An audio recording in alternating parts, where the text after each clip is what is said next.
Stranger Things Season 4 has been super awesome to check out, and one of the coolest things about it has been the reintroduction of Kate Bush into the music world.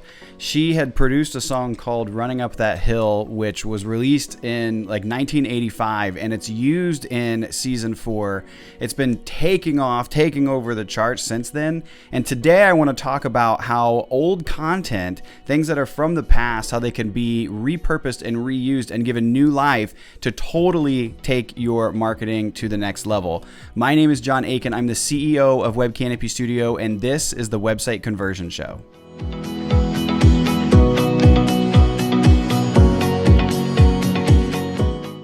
Hey, what's up, everyone? Thank you for checking out this week's episode of the Website Conversion Show. Stranger Things Season 4 recently came out. It's a fascinating show to me. I'm particularly drawn to it because it takes place in Indiana, which is where I'm from. It takes place in the mid 80s, which is when I was born. And so I've got like this like super draw to the show, and they've always had really good music in it. And specifically, this last season, major, focus of the show was this song by Kate Bush called Running Up That Hill. And I'm not going to give you spoilers or anything like that, but that song's featured in the show, and Kate Bush recorded that and published that song in 1985, I think. And I don't even know if it ever was like a popular song back then. I don't think it was. It was just kind of like sitting there, just like a B-sides of an old record. And what's been really cool is that today, because of all of the use on that show, how important it is and how many people have been listening to it and getting exposed to it, she has blown up. That song's been used 1.8 million times for short videos on TikTok, which is fascinating. It's been streamed 465 million times globally on streaming services, which is nuts. It's seen a 16,000% increase in its streaming. And it's the most audio streamed song both within the US and global markets this month, which is huge. She's become massive. The song's huge. And it even took the number one spot for a little bit inside of the Billboard Global 100. So that's really, really cool. I think it's fascinating that happened, and being used in like such a pivotal part in the show has only contributed to that. But it's raised a question for me specifically, and we've talked about this internally with some of the team as well. The age-old question of, can old content become relevant again? And in the world of marketing, it's pretty easy to put out a piece of content and it just kind of goes off into the ether and dies, and we don't ever really hear from it again. But it doesn't necessarily always have to be that way. A lot of the major marketers today will tell you that you should have some kind of like a half-life with your content that you produce. So can you put out a piece of content? Can that decay over a period of time by being distributed on different platforms, by chopped up and being put into different short cycles on different areas, putting a video on YouTube, breaking it up and putting pieces of it on Instagram and so on? And the answer is yes, it absolutely should.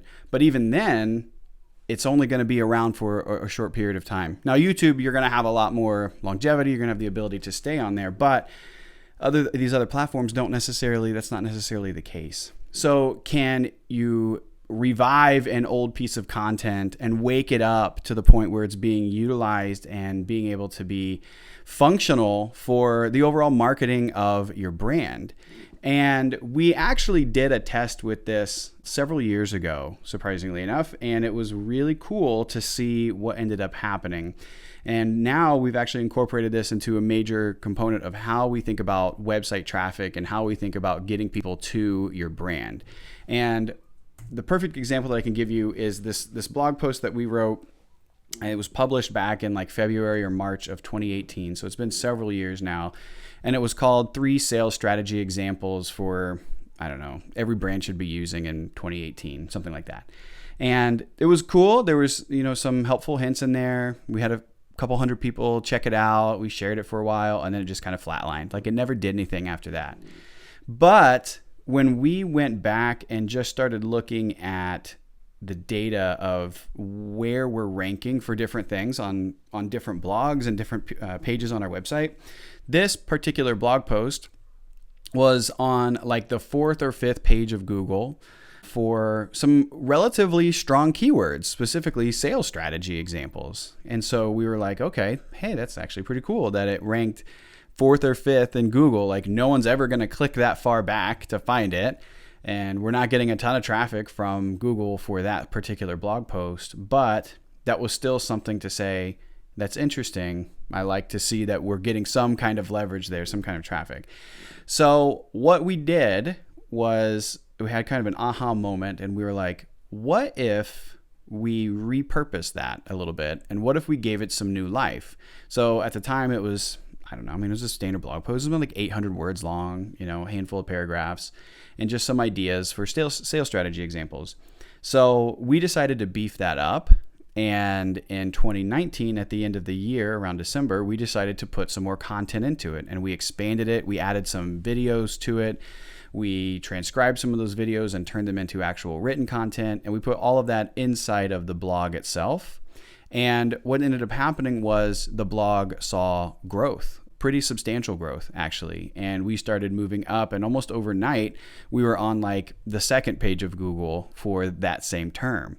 And that term was getting thousands of searches a month. And so that was pretty powerful to us. So we were like, whoa, this is something that's pretty awesome. And so we kept doing that. We did it a few more times. Specifically, you know, there was 2 really major changes, and we made some other modifications as time went on. And today it actually still even needs updated because it still says what businesses should be using in 2021. So we're 6 months past, 7 months past now what we should be promoting here. But it's still a great example of how that has happened. And you can see from the statistics here on this chart, this is literally from HubSpot, just looking at from the start of the published date of March to let's just say last summer, which is when we saw the last biggest uptick. You can see the 2 major points on this graph of where we made massive changes and where we repurposed and brought back old content that was just kind of going to the depths of Google to die and to never be seen organically again. And we revived it, and we put a lot more information into it, and we shared it, and we got more people to be interested in it because it kept improving and it kept getting better and better and better. And so now you can even see here in this graphic, the first arrow is when, you know, you see that there's like very little up to that point, which was the end of 2019. So the blog post lived for about a year without really anything going on. And then we did some actual big lifts, which I was mentioning, and the blog post traffic shot up, right? So almost overnight we were, you know, 10th, 11th ranked for some pretty substantial terms, and that only continued to grow. Now to this day, we are still number 1 or 2 back and forth every time we kind of check it for some very awesome keywords around sales strategy, examples, teams, templates, and so on. And that particular blog contributes a massive amount of traffic to our website because we help sales teams figure out how to do better within their sales implementation and their sales strategy, specifically in utilizing things like their website. So that has been really awesome. And then the next graphic here, the next arrow you see is the last time that it had a major change, a major uptick in content, and you see it shot through the roof again. So when we're looking at how can we do that, what does that mean for you specifically? How can we find ways to take old pieces of content or things that might just be living on a shelf somewhere and only looked at every now and then as like a memory of the past?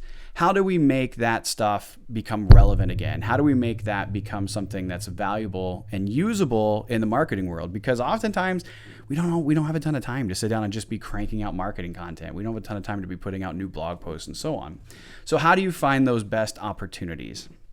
So if we're specifically looking for what the pages are that might exist that we want to repurpose or awaken, if you will, you can use tools like SEMrush. There's several others out there that do a decent job of looking at keywords and your ranking for specific pages. But I think SEMrush is far and above the best one here. So using SEMrush to identify what pages are ranking decent on your website, it'll tell you all of the pages, but specifically looking at terms or best opportunities on the website, you'll use SEMrush for that. And so what we like to do is we look for what those opportunities are. Again, not necessarily things we're already ranking for or a client is already ranking for on the first or second page of Google. We're more interested in where are we like very middle of the road, not 100 plus in the ranking, but are we, 50, 60 in the search terms and the volume there. And so we want to identify those fourth, fifth, or sixth page of Google terms there for the specific content that we're looking at. And then we want to explore other similar keywords that are relevant, that are also getting decent traffic, that would be great ways for us to expand on that content. That is really powerful once we have that, because now not only do we know the identifiable page that we're targeting or the identifiable content, we're also getting a list of other content types or other content topics that can be included on that page that might be relevant as well, that are only going to boost the engagement. And so if you have blog posts that were written 2, 3, 4 years ago, and they're still doing some kind of not even necessarily traffic, but relevance in Google, these are great opportunities that you can revive them and bring them back to life and really get some compelling traction with your marketing. So how do we build that out? So what we're going to do next is talk about building that content and making it expandable into the point where we have more information on it. There's a number of ways to do this. My favorite is video content like this, but you got to be comfortable being in front of a video. So that's one thing. But if you can create a video around just answering questions, or just pulling up your iPhone like this, and you're going to sit here and answer the questions on your phone and record that content, that's a phenomenal opportunity. The next one would be podcasts, okay? Are you doing a podcast? Can you take the content from your podcast? Can you do a podcast about that specific topic and use that content, transcribe it, put it into the website itself, and now you're expanding on that piece there. The other thing with the videos, if I take a step back, we have noticed, I don't know if this is like official or not, like a super top secret thing from Google, but we have noticed that pages that have embedded YouTube videos generally perform better in search rankings. Generally, I say, because it's not always the case, but in most cases, the pages that we are utilizing YouTube videos on blogs and our content, those are almost always performing better than the pages that are not. So if you do a video, put it on YouTube, embed that YouTube video into your blog as well, because it's also another source of content. It's another reason for people to stay and engage, especially if the content is very, very relatable. And then the last couple pieces here, another one that we like to utilize a lot, especially in ideas and planning and trying to figure out what's working and what's not in our world of marketing, is we crowdsource ideas from our team. You can ask anybody that works at Web Canopy Studio. It's not uncommon for me to produce a Google survey or a Google form with 2 or 3 questions on it, and I'll send it to the team, and I'll ask everybody on the team to take a moment this week at some point and just jot down your thoughts or answer these questions. And that content I use all the time. Sometimes I do it just for my own planning on like where I think the company should be going, what's the team feel about improving these kind of services or going to this direction. But other times it's, if you were in this situation, what are 3 ways that you would recommend a client to change their website to improve the conversion? And so those kind of ideas are really powerful. So perfect example of this would be if I was doing something around sales strategy examples, I would go to the team who are implementing things like HubSpot and say, can you give me 3 tips that you see most clients misunderstanding or not doing properly? Can you give me 3 tips that I can talk about? And we're going to record a video about that. And I'm going to put that as additional content on that blog post. They're all going to come up with lots of ideas. I'm probably going to end up having 25 ideas. I'm going to narrow that down to 3, and that's going to be a subsection of that content piece that'll be really, really good. And then worst case scenario, you just write more, right? It's a blog. You just simply sit down and crank it out and write more content, and you are good to go there. Last couple of things here, like a pro tip that I want to give you is that especially if you've been around for a bit and this isn't brand new, coming fresh out of the gate website, you probably have other content that I would call expired or content that just lives deep back into the shelves of HubSpot or Google Drive or Dropbox or wherever you save your content that you can revive, that you can repurpose, okay? And you can utilize that in lots of different ways. And so if you have, let's say, PDF guides, if you have checklists that you've created or downloadable things that aren't really being engaged with anymore, that aren't really being downloaded, that aren't really being shared, old resources, you can easily repurpose that information into these same kind of content pieces. You can easily take presentations that you might have been on within your industry at different kind of conferences and events, and you can use that there. You can take information that you've been featured in a guest post or guest content on other websites with other brands and utilize that. And then if you've ever done any webinars that you've done for your clients, for your prospects, or maybe you've been a guest on a webinar, can you take that webinar content and transcribe it? There's tons of transcription tools out there. We use rev.com. It's a great tool. It's very, very cheap, pennies really. And so using that kind of content, can you transcribe it and put it on your blog post or website page that you're trying to build up here? That is really where I would take things and how I would recommend spending my time in order to revive old content, because I think, the Kate Bush example from Stranger Things is a phenomenal use case of, taking this song that was produced 37 years ago and giving it new life inside of a new medium that wasn't even conceivable in the mid 80s of there being a Netflix streaming service on the internet.